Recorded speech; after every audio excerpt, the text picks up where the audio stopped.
And joining us now is the Punjab Chief Minister, Captain Amrinder Singh. I appreciate your joining us, Captain Singh, here on India Today. Punjab's cases showing a dramatic rise, corona cases, because more than 350 Nanded pilgrims, almost 400, who've come back to various parts of Punjab have now tested positive. They had gone on a pilgrimage to Maharashtra. They are now almost half of the confirmed coronavirus cases in your state. How do you explain what's gone wrong here? I'll tell you what happened on that. There were two lots that came in. One, four small cars about 3 days before came, which they'd hired locally, and these guys came into Punjab, went, because they are locals, they missed the main roads where the checkposts were, went down the link roads, got to Sursing, which was their village in Amritsar, and next day when we came to know, we tested them, 7 of them were positive. In the meantime, they must have passed this infection to their families and all. That was one. The second one was yesterday when they came. We did a test of, as you said, 105 were tested, out of which 7 were local people, and the other 98 were from Nanded. Today, I have just received the figures of the tests which were pending. 187 more have been added to this. Now, these are not only Nanded. You see, what happened was, Nanded was about 3,500, and the rest was suddenly from the people who were from Bathinda and Fazilka, Ferozpur, this area, who had gone across into Rajasthan to cut their mustard. 3,000 of them came back. So the figures went up to 7,200. 153 came from Kota who are doing courses there. So that the major infection is from Nanded. But we also got from that 3,000 who are the people who went to cut this. But so Captain Singh, how many are from where? No, but Captain Singh, isn't that precisely the problem? Because as pilgrims, as students, as migrant workers from other states return to their homes, the numbers of COVID positive cases could increase. What kind of precautions, therefore, does one take now in this new lockdown? No. Now what we have done, we have totally sealed the borders. Not a person is allowed to come in. Nobody is allowed to cross. I put police at every checkpoint. See, it's very easy for doing it in Himachal Pradesh. There are 4 or 5 roads going in. In my case, when you are joining Rajasthan and Haryana, people can just come across the fields. There's no checkpost, nothing. And that is what we've done. Now we put a complete check on the Haryana and Rajasthan borders, so that at 100 yards, you'll be able to spot a chap if he comes. You know, it's very interesting. You actually extended the lockdown by 2 weeks in Punjab even before the Narendra Modi government announced the present extension of a lockdown. Is that because you fear that without a lockdown, you cannot control corona? Absolutely, absolutely. Let me tell you, Rajdeep, I mean, the way it is going globally and the way that people are dying by 70,000 in America and 20,000 in England and something else. I mean, this is something that, let us be prepared for it. If we think that we've reached a peak, we haven't reached a peak. Now, when we are going to reach the peak, medical opinion differs. Some say July, some say August, some say September, but it's going to come and it's going to grow. But as far as these people coming from outside is concerned, we put a check. We will stop them. They will be tested. We are increasing our testing capacity. At the moment, it's 1,500. But I hope that by the 1st of June, we'll be about 8,500. Equipment is coming. Various things are coming. And we will do our checks and ensure only that the people who are negative are put in, sent home for home quarantine. And the positive ones straight go to isolation ward. They are already happening. Even these ones, which 187, which have the figures which have just been given, these are straight gone. They've gone into isolation. The worry, Captain Singh, is that while you keep extending the lockdown, is there at all an exit strategy? Because the fear will be that the economy is not going to revive. People are going to lose jobs if this lockdown keeps getting extended. Is there an exit plan at all, or is the lockdown in itself a strategy? No, not at all. Our lockdown is only to keep things under check. We have set up 2 committees. We had one committee was told to give a report in 10 days, I beg your pardon. and it had very eminent doctors, industrialists, administrators, all on it. And that report has come.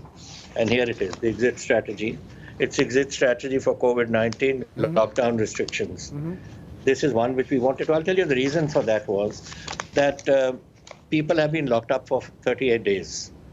And, we've had 22,000 FIRs registered against curfew violation. Now, what was that? That is youngsters who are sitting at home, who get fed up and they jump out of a window and climb out and go somewhere and the police catches them and charges them. But basically, it's stifling to sit in one room, the whole family for 40 days, you can't do anything, and people get, it's a psychological problem. And this is what the doctors suggested to us, that you must let them out for a little while. So what we've done now is allowing them out for 3 hours a day. They can go out and come back and go and do whatever shopping they want to do and all. So that little people have some movement. That is the first one. The second committee we have set up is under Mr. Montek Ahluwalia, which is a very high-powered committee. They are economists from all over our country and abroad, our people who are abroad in America or wherever. And he has formed 6 subgroups to tackle various topics which he's given them. And once they come out with their report, the final report will be given to us as to how we can restart Punjab's economy. You're talking, Mr. Chief Minister, of restarting the economy, but do you concede at the moment that we are facing an economic emergency almost as much as a health emergency going forward, including for states like yours? Absolutely. Absolutely. I've got no money. I mean, I'm owed GST for the last 4 months from Government of India. I haven't got any money from there. My other dues from Government of India have not come. They didn't allow me to. 6,200 crores was liquor, which they never allowed us to sell.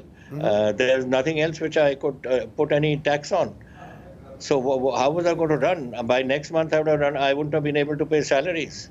Last week we spoke to your Finance Minister Manpreet Badal. He said all you've got, he claimed, Punjab has got 72 crore rupees specifically from the centre to fight COVID. The Finance Ministry is disputing the claims. They say adequate funds are being dispersed to fight COVID.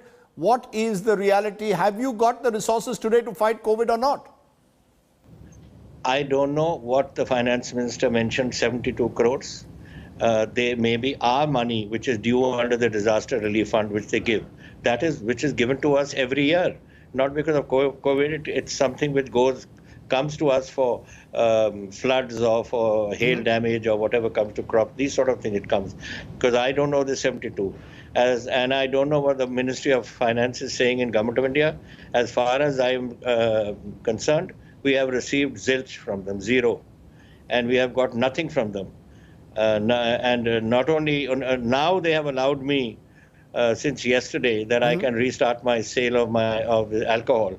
That will bring me 6,200 crores in the year. But otherwise, there's nothing come from them. They've given us, they should have given us what they owe us.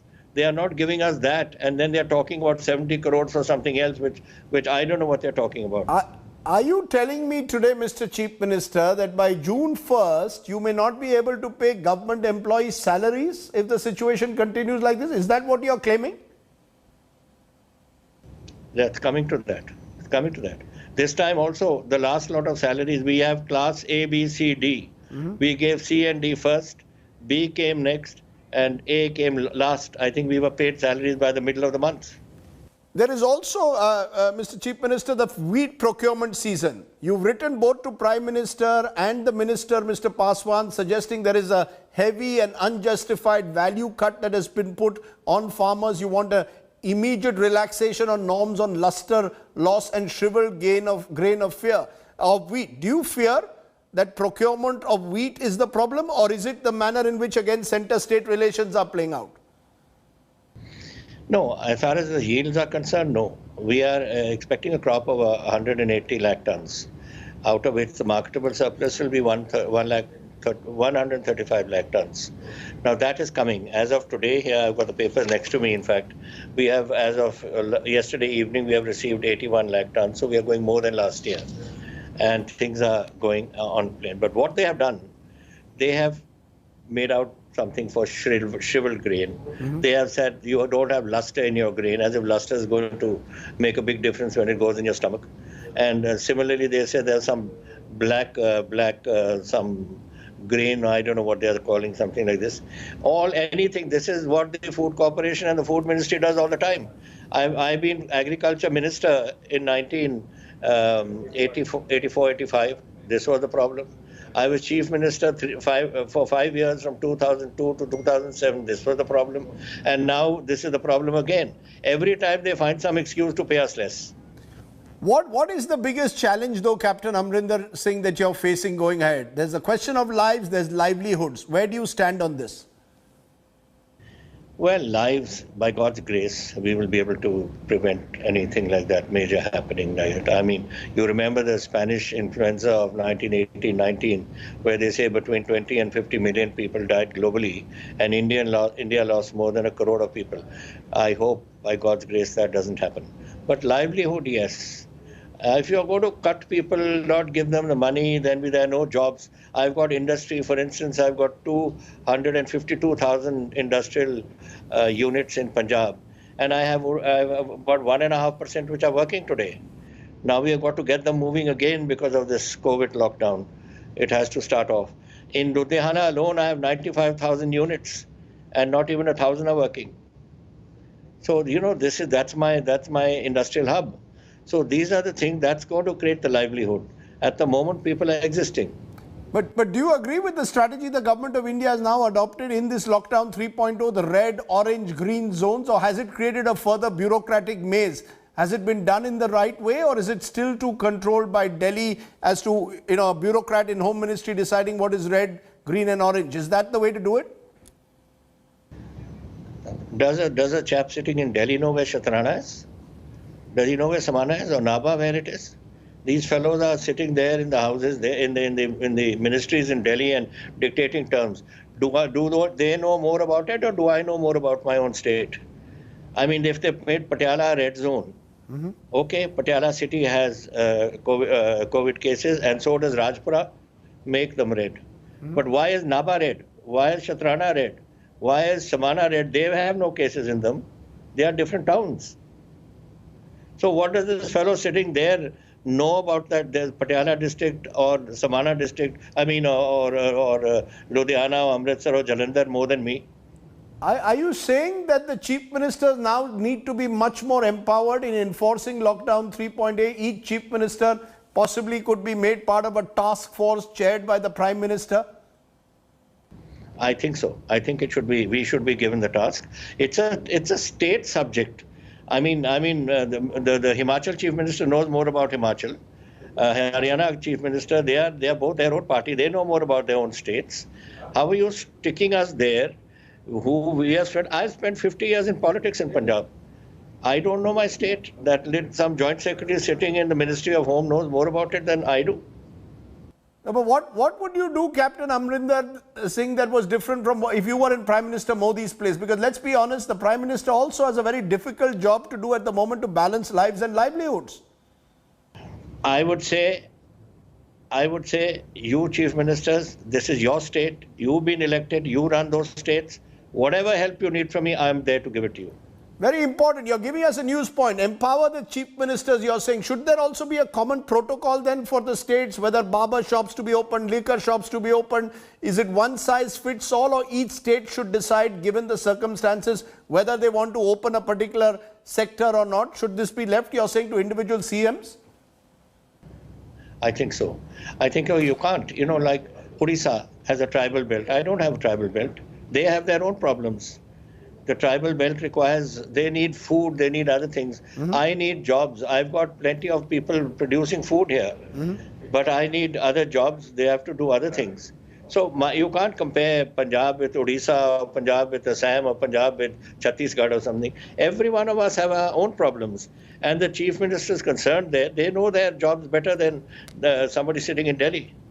You have been in the army. What you are saying, therefore, today is each chief minister is to be treated as a brigade commander, with the Prime Minister as the general or field marshal. Am I correct? Well, I don't think brigade commander is a bit low. I think make us army commanders and make him the chief. Prime Minister Modi as the chief and each of you as an army commander. But overall, are you more optimistic today than you were when I spoke to you a month ago? Are you worried? Do you fear that we are in for a very long haul in this battle for COVID? We will go into several more lockdowns? I hope I'm wrong, but I'm a optimist by nature. I'm not a pessimist ever. I've never been in my life. But I think here the way the globe is moving, I'm not saying anything of what's happening in the country. It's of course going up now. Every day the figures are going up and up and up, and they say every 10 days it's going to double. I don't know whether these are because nobody really knows. I don't think the doctors know. I don't think scientists know. I don't know anybody knows.